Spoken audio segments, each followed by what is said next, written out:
백쌤의 교실.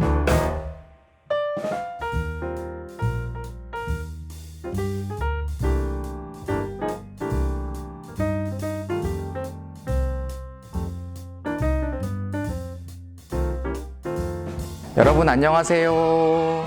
네, 재밌는 백쌤의 사회교실, 이번 시간에는 우리나라의 행정부에 대해서 배워보겠습니다. 지금 우리나라의 권력 분립 시리즈를 하고 있죠. 그래서 지난 시간에는 삼권 분립에 대한 이야기를 설명하고, 또 이제 그 첫 번째 설명으로 입법부에 대해서 한번 알아보았습니다.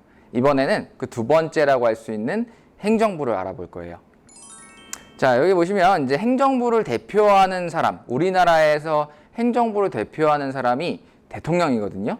그런데 이 대통령은 어떠한 일을 하는 사람일까? 라는 질문에 이렇게 이제 대답을 할 수 있겠습니다. 자, 이제 대통령은 이제 헌법상 우리나라에서 국가의 원수이자, 국가 원수라고 해서 그 나쁜 사람이 아니라 우두머리라는 뜻이에요. 그 다음에 이제 행정부의 수반이다. 수반도 마찬가지로 리더, 우두머리 이런 뜻을 가지고 있습니다. 그래서 우리나라의 대통령은 이제 국가의 원수라는 뜻은 뭐냐면, 이제 대외적으로 우리나라를 대표하는 얼굴이다, 이렇게 표현할 수가 있겠습니다. 예. 그러니까 다른 나라 같은 경우에는 행정부의 수반과 국가 원수가 좀 다른 경우가 있거든요. 일본이나 아니면 영국 같은 경우에도 그렇죠. 왕이 따로 있고, 이제 행정적인 실무를 담당하는 또 총리가 따로 있고. 근데 이제 우리나라 같은 경우에는 이 대통령이 또 이제 국민의 대표자이기도 하다. 근데 이제 지난 시간에 배웠던 입법부처럼 이제 국민의 대표로서 의견을 낸다, 이렇다기보다는 이제 우리가 이제 학급에서도 몇 학년 몇 반 대표 한 명 나오세요. 이제 과자 줄 테니까 이렇게 학급 대표가 한 명 나와서 받아가세요, 이런 것처럼, 예, 국민의 가장 이제 심부름꾼 하나를 뽑아라 라고 하면 이제 대통령이라고 할 수 있다는 거죠. 네. 그 다음에 이제 행정부의 수반이라고 하는 건 우리나라 그 삼권 분립을 이루고 있는 행정부의 가장 최고 권위자다라고 하는 겁니다. 그래서 우리나라의 대통령은 이 두 가지 역할을 다 하고 있다. 그래서 실제로 이제 이렇게 삼권 분립이 이루어질 때 입법부는 뭐라고 했어요? 이제 국회의사당, 국회 이렇게 표현할 수가 있겠죠. 우리나라의 행정부는 이제 정부청사나 청와대로 표현할 수가 있습니다. 그 다음에 사법부는 대법원 혹은 법원 이렇게 표현할 수가 있죠. 그래서 실제로 이렇게 이제 이 청와대의 모습, 청와대에서 대통령이 어떻게 활동을 하고 있나, 모습을 보도록 하겠습니다. 자, 우리나라 대통령이 하는 일은 이렇게 나눠볼 수가 있어요. 일단 대외적으로 우리나라의 얼굴로서 하는 일들, 이게 이제 국가 원수로서 하는 일들이거든요. 그러니까 외국에 있는 정상들을 만나서 교류하고 실제로 협상하고 이렇게 다른 나라를 방문해서 이렇게 악수하는 그런 모습들, 이게 지금 영국의 국무총리를 우리나라 청와대로 초청해서 만나고 있는 모습이고요. 반면에 이 두 번째 사진은 대통령이 미국으로 건너가서 미국의 대통령과 직접 이제 협상하고 회담하는 그런 모습이라고 할 수 있겠습니다. 그렇고요. 오른쪽에는 이제 청와대에서 대통령이 뭔가 의사봉을 두들기고 있죠. 회의를 주관하고 있는 건데, 대통령이 의장으로 있는, 그리고 그 밑에 국무총리가 부의장으로 있는 국무회의라고 하는 회의가 있습니다. 그리고 이제 그 안에 멤버들이 각부 장관들이 있겠죠, 행정부에. 그래서 이제 이렇게 해서 나라의 주요한 의사결정을 하는 또 국무회의라는 것을 이제 청와대 안에서 하고 있는 모습입니다. 행정부 수반으로서의 모습이라고 볼 수가 있겠죠. 이렇게 두 가지 모습을 모두 가지고 있다. 자, 마찬가지입니다. 국회의원을 뽑기 위해서 우리가 이제 만 18세 이상이 되어야 된다고 했죠. 그러니까 이제 고3 학생들이라고 한다면 생일이 지나야 된다고 합니다. 그래서 우리가 대통령을 뽑기 위한 조건도 똑같습니다. 대통령을 뽑으려면 2022년에 선거가 있을 예정이죠. 2022년 한 5월쯤 될 거예요.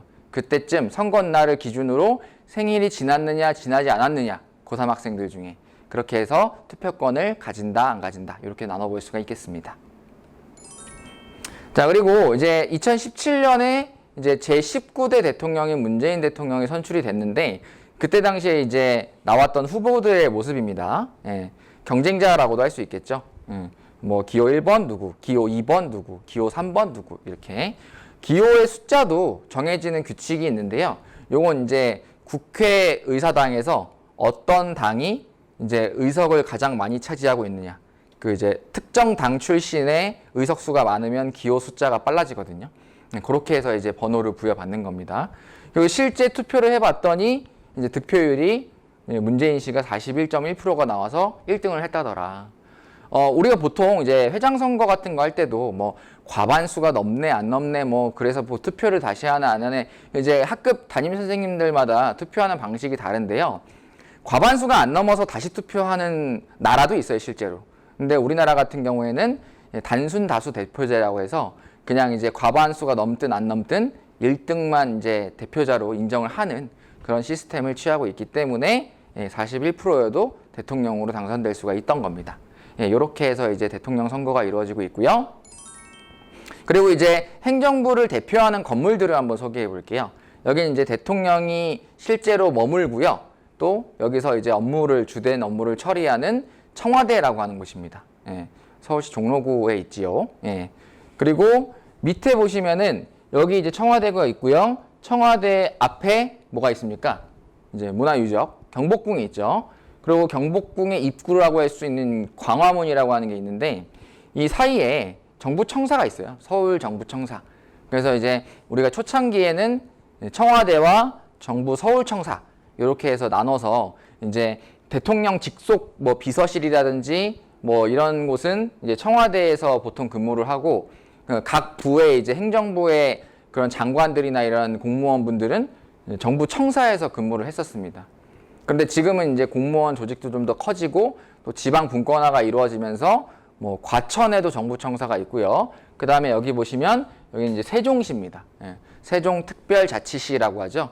그래서 지금 이제 국무총리실을 포함한 이제 대부분의 기관들이 세종시로 많이 내려가 있습니다.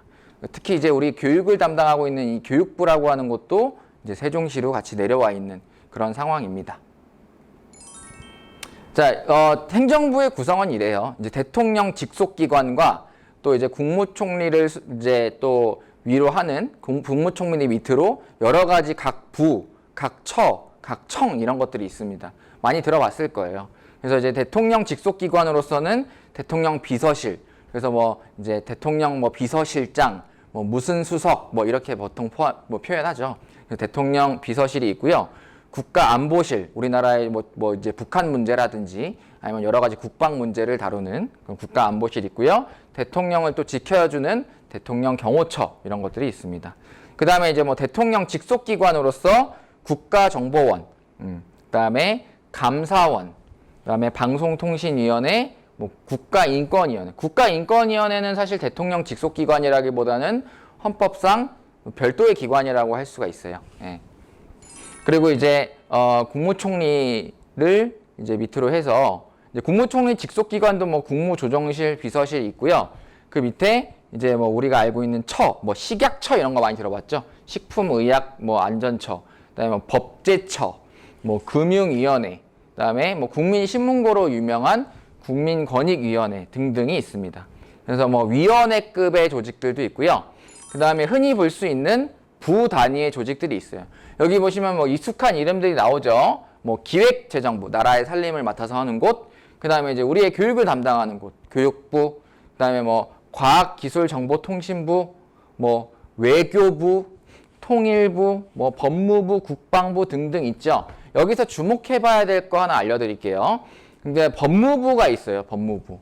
법무부는요, 우리가 이제 법 하니까 판사들이 왠지 있을 것 같지만 법무부는 판사분들을 뺀 나머지 분들입니다. 예를 들면 이제 뭐 교도소, 이제 아니면은 출입국 관리 사무소, 아니면 검찰, 뭐 이런 분들이 법무부 소속인 거예요. 그래서 이제 법무부의 독립된 외청으로서, 그러니까 법무부 장관보다는 조금은 이제 그 의전 서열이 낮지만 그래도 비스무리한 권력을 가지고 있는 게 검찰청입니다. 그래서 보통 이제 우리가 검사라고 하면은 왠지 판사의 밑에 있을 것처럼 생각이 들지만, 즉 사법부인 것처럼 생각이 들지만 이 검찰청은 행정부의 소속이다. 그렇게 이제 알고 계시면 되겠습니다. 이거 굉장히 여러분들 많이 헷갈리는 개념들이고요. 뭐 국방부, 행정안전부, 그다음에 보건복지부. 여기는 지금 아직 반영이 안 되어 있지만 최근에 이제 우리 그 코로나19와 이제 최전선에서 맞서 싸우고 있는 질병관리청 얼마 전에 승격했죠. 정은경 본부장님이 있는 그 질병관리청도 보건복지부의 외청으로 이제 승격을 했습니다. 원래 이제 산하 조직이었는데 외청으로 따로 독립을 해서 이렇게 이제 승격한 그런 모습들, 이 부분 반영이 돼야 되고요. 우리가 이제 뭐 날씨 체크할 때 보는 기상청 뭐 이런 것도 있고요. 등등등등 여러 가지가 있습니다. 그래서 행정부의 조직은 18부, 5처, 17청, 그리고 2원, 4실, 6위원회, 그래서 총 52개의 부처가 있다라고 표현합니다. 우리가 이제 뭐 혹시 뭐 역사 같은 거 배울 때 뭐 이제 뭐 발해해, 이성, 육부제 뭐 이런 거 이제 배웠지 않나요? 예. 배운 친구들도 있고 안 배운 친구들도 있을 텐데 우리나라의 행정 조직은 이렇게 되어 있고요. 이것도 사실 정권이라든지 뭐 법이라든지 사회의 요구가 바뀌면 얼마든지 또 요거 변동이 가능합니다. 단적인 예로 이제 아주 예전에는 한 10년 전쯤에는 교육부와 과학기술부가 합쳐져 있던 적도 있었어요. 그래서 뭐 교육과학기술부 뭐 이렇게. 예. 그래서 뭐 행정안전부도 또 다른 곳과 뭐 합쳐져 있던 곳도 있고요. 예. 그래서 뭐 행정안전부 밑에 뭐 경찰청과 소방청이 있다더라. 뭐 이런 것들도 주목해봐야 될 만한 정부의 조직이겠죠. 이제 이 한 강의에 많은 내용을 담을 수 없기 때문에 오늘은 이 정도로만 설명을 하도록 하겠습니다.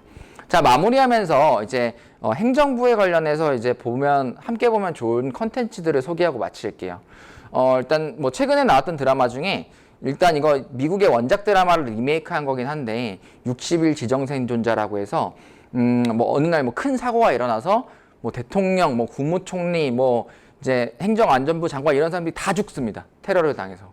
그래서 이제 그 나라에서 가장 서열이 높은 사람이 환경부 장관이 된 거예요. 딱 이 사람만 살아남습니다.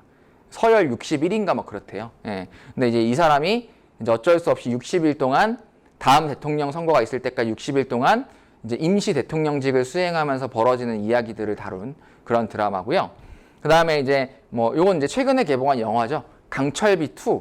뭐 이제 여러 선생님도 이제 재밌게 보긴 봤는데 이제 그 주인공 정우성 씨가 대한민국의 이제 젊은 대통령으로 나와서 이제 여러 가지 일들을 국가 원수로서의 일들을 처리하는 그런 모습들이 담겨 있고요. 또 이제 이건 좀 오래된 드라마긴 한데 KBS의 그 프레지던트라고 하는 드라마가 있었습니다. 최근에 이제 그 자녀분들까지 이제 폭풍 성장해서 부모님의 못지않은 그런 뭔가 이제 매력을 발산하는 그런 최수종 하이라 부부님들이 실제로 이제 실제 부부가 또 극중의 부부로 또 출연하기도 했던 그런 드라마이기도 합니다. 그러니까 이렇게 해서 이제 행정부를 다룬 드라마들도 있으니까 또 여러분들 이제 함께 보면 많은 공부가 될 것 같습니다. 네, 자 이번 시간은 여기까지 하고요. 다음 시간에 사법부에 대한 이야기로 돌아오도록 하겠습니다. 자, 여러분들 시청해주셔서 감사합니다. 다음 시간까지 안녕히 계세요. 안녕.